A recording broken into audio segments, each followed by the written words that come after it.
à tous et merci d'être avec nous. À la une de l'actualité économique, 200 patrons de groupes internationaux sont reçus ce lundi en grande pompe à Versailles par Emmanuel Macron.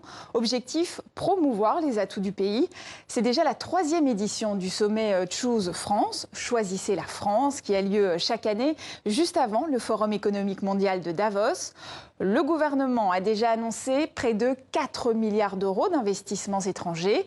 La France est le 2e pays européen le plus attractif derrière l'Allemagne et devant le Royaume-Uni. Il faut dire que l'économie tricolore profite du Brexit et des difficultés de recrutement outre-Rhin.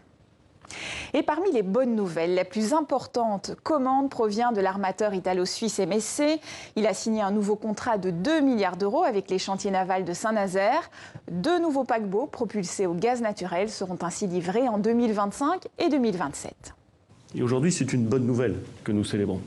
Parce que pour les femmes et les hommes qui travaillent au chantier, pour les femmes et les hommes qui travaillent avec les chantiers, ils sont nombreux dans les sous-traitants, dans les équipementiers, pour un territoire, celui de Saint-Nazaire et plus généralement de sa région, et pour la France.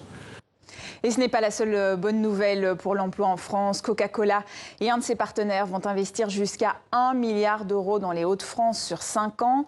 Enfin, le groupe biopharmaceutique AstraZeneca a lui annoncé des investissements à hauteur de 450 millions d'euros, toujours sur le territoire français.